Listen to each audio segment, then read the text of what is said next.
What's happening, folks, and welcome to the Corner Kick Breakdown. My name is Dirty Mike, and this year on Twitter it's been a trending topic. It's been all over YouTube. Folks are conceding goals left and right from corner kicks, and I've added a couple different techniques that I think have really helped myself with defending corners, and I want to share them with you guys. But before I get into that, let's talk about corner kick trouble and why are so many people conceding goals in FIFA 13 from corner kicks. Number one, mistiming headers. It sounds very simple, but you get a little bit anxious and you jump the gun and you push the clearance button and it just doesn't work for you. If you mistime a header, your opponent will score goals. Number two, it's forgetting to jostle. Jostling for position is so important in FIFA, and it's half the job. It's a 50-50 prior to the ball ever reaching your player. So if you have better position than your opponent, it makes a big difference. And last but not least is poor keeper positioning. So if you pull your goalie out of the box or way out of position, there leaves a huge gap in behind him for your opponent to find corners or just find opportunities that they should never have. So you got to be very careful when you're moving the keeper around on corner kicks. First up, we have the technique known as easy addition.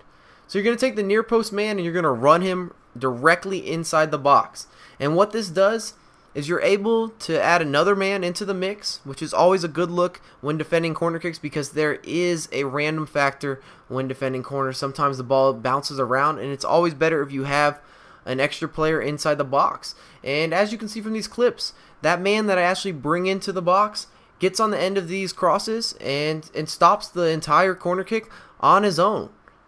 Bringing out the keeper. Location, location, location. We're talking about real estate.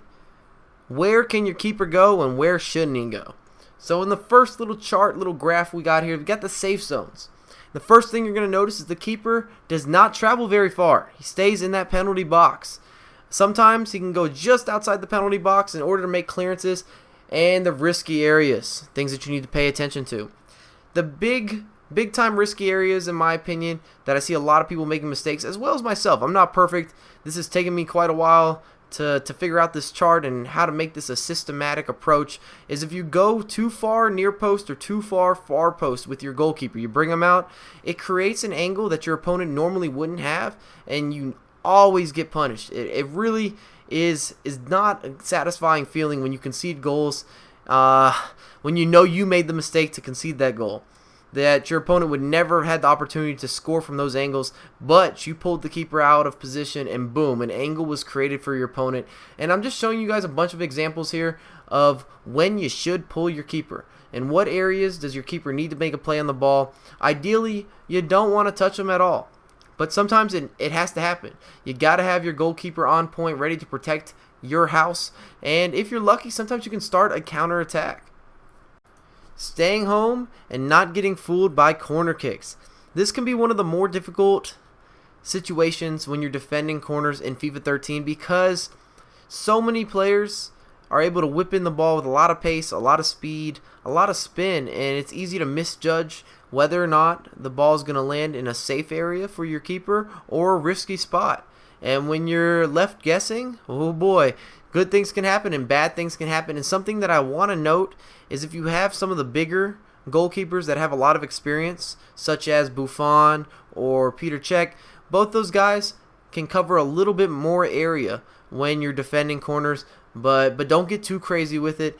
They will still get punished and still make mistakes like any goalkeeper in the game. They're not going to go God mode for you. Don't count on that happening. Last up, we have counterattacking from a corner kick. So this is definitely not a defensive tactic. And what you're going to do is use the near post man from earlier that we're bringing into the box to add another guy into the mix. Well, now he's leaking out, and we're going to try to use him as an outlet pass to start counterattacks. And what you're hoping for, ideally, is that the goalkeeper can either catch the corner kick, maybe he pushes it out wide, or you get a really strong header, and boom, the counterattack has begun.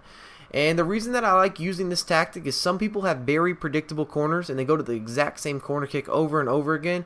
And this is a great way to capitalize on your opponent being predictable, as we get a beautiful over-the-top through ball to Di Maria, and boom, I literally scored that goal it feels like it was a 4-second goal, just turn around from one end to the other, and that's incredible. It's a game changer, and I love being able to basically take advantage of your opponent showing you his cards. He showed you his hand, and it wasn't a good hand. You had it read like a book, and goals will be scored. So this is my first tutorial in this sort of setup, so let me know if you enjoyed that. If you did, drop a like, subscribe to my channel if you're new, and follow me on Twitter at MikeSo9USA. I'll have a lot more content come for you ASAP.